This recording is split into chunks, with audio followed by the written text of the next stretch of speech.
രാവിലെ തന്നെ അപ്പൂപ്പനും മോളും ഗംഭീര കളിയാണ്. ഇന്ന് കുഞ്ഞുങ്ങൾക്ക് പോളിയോ കൊടുക്കുന്ന ദിവസമാണ്. വെയിലുറയ്ക്കുന്നതിന് മുമ്പ് കുഞ്ഞുങ്ങളെ കൊണ്ടുപോയി പോളിയോ കൊടുക്കാനുള്ള തിരക്കിലാണ് ഞാൻ. ചപ്പാത്തിക്ക് കറി വെക്കാൻ വേണ്ടിയിട്ട് അച്ഛൻ രാവിലെ തന്നെ കുറച്ച് ബീഫ് വാങ്ങിയിട്ടുണ്ടായിരുന്നു. ഉള്ളി വഴറ്റി വെക്കാനുള്ള സമയമൊന്നും ഇല്ലാത്തതുകൊണ്ട് ഇന്ന് തട്ടിക്കൂട്ടിയൊരു കറി വെക്കാമെന്ന് കരുതി.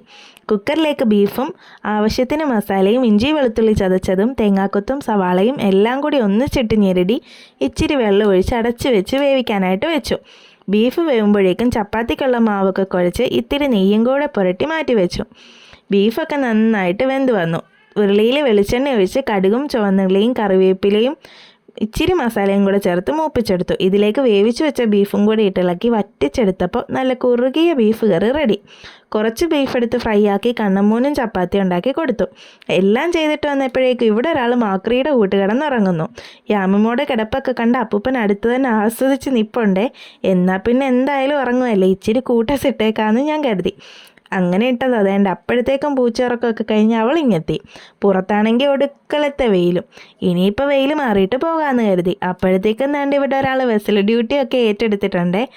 ചെയ്ത് പഠിക്കട്ടെ എന്ന് ഞാനും കരുതി. കഴുകി അടുക്കള വെളുപ്പിക്കുവോ എന്തോ.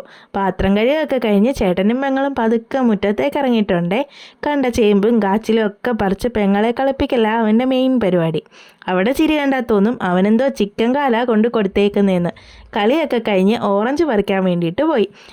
ഏകദേശം 28 കൊല്ലം പഴക്കമുള്ള മരമാണ്. ഇപ്പോഴാണ് അതൊന്ന് ആദ്യമായിട്ട് കായ്ച്ചത്. അങ്ങനെ അതിൽ നിന്നൊരു ഓറഞ്ചൊക്കെ പറിച്ച് കഴിച്ചു. അതിൻ്റെ രുചി അറിയണമെങ്കിൽ രാമിമോളുടെ മുഖത്തോട്ട് നോക്കിയാൽ മതിയേ. അതൊക്കെ കഴിഞ്ഞ് ഒരു ഷാർജയൊക്കെ അടിച്ച് കുറിച്ച് ഞങ്ങൾ പോകാൻ വേണ്ടിയിട്ട് ഇറങ്ങി. അങ്ങനെ ചെന്നിത്തല പോളിയോ ബൂത്തിൽ കയറി. ആദ്യമായിട്ട് യാമിമോൾ പോളിയോ ഒക്കെ കുടിച്ച് കണ്ണമ്മൂനും പോളിയോ കുടിച്ച് രണ്ടുപേരുടെയും കയ്യിൽ മഷിയൊക്കെ വരച്ച് തിരിച്ച് ഞങ്ങൾ വീട്ടിലോട്ടും പോയി.